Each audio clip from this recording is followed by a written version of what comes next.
میرا سوال جو ہے وہ رمضان کے کانٹیکسٹ میں خواتین کے زیورات پر جو زکوٰۃ ہے اس کے متعلق ہے.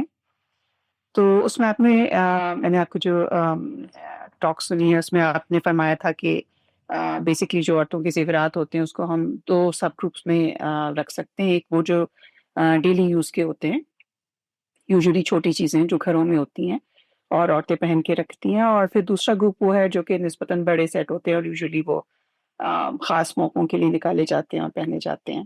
تو آپ نے فرمایا تھا کہ جو وہ بڑے سیٹس ہیں ان پہ تو زکوٰۃ ہے 2.5%، اور جو گھر والے ہیں وہ ایگزمپٹ ہیں.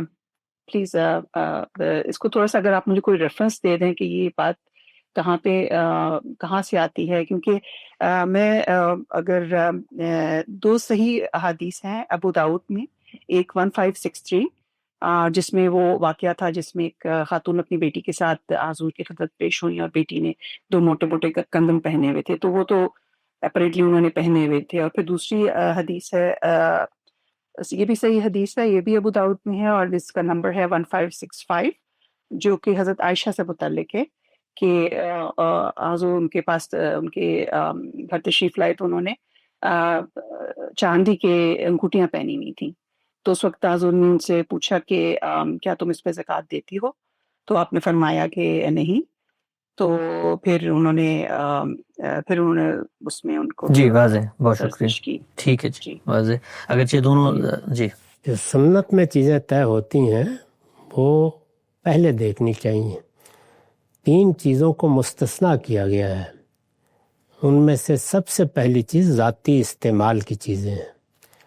تو اس پہ یہ سوال اہل علم کے سامنے رہا ہے کہ عورتوں کے استعمال کے زیورات کیا یہ اسی طرح نہیں ہے جیسے گھر کا فرنیچر ہے، جیسے ہمارا گھر ہے، جیسے اسی طرح دوسری ذاتی استعمال کی چیزیں ہیں. کروڑوں کی گاڑیاں ہوتی ہیں، گھر بھی بعض اوقات کروڑوں کے ہوتے ہیں. تو اگر ذاتی استعمال کی باقی چیزوں کو استثناء ہے تو زیورات کو کیوں نہیں ہوگا؟ تو چونکہ ذاتی استعمال کا استثناء سنت میں بیان ہو گیا ہے، وہ روایتوں پر مبنی نہیں ہے، تو اس کو سامنے رکھ کر ائمہ نے یہ رائے قائم کی کہ ذاتی استعمال کے زیورات پر زکوٰۃ نہیں لینی چاہیے. لیکن اگر سونا رکھا ہے اور زیادہ سونا ہے پاس، اور اس لیے رکھا گیا ہے کہ چلیے زیورات کی صورت میں کچھ مال محفوظ رہے گا تو اس پہ زکوٰۃ دینی چاہیے. یہ ہے اصل میں بات.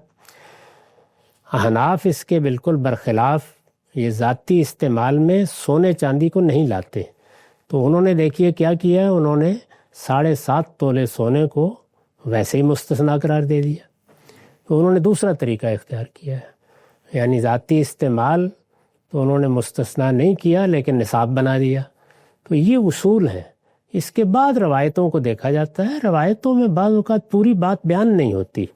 اب نہیں کہا جا سکتا کہ وہ کیا صورتحال تھی، کتنا زیور تھا، کیسے دیکھا آپ نے، ان کے حالات سے آپ کتنے واقف تھے. تو بہت سی چیزیں ہیں جن کو سامنے رکھ کے رائے قائم کی جاتی.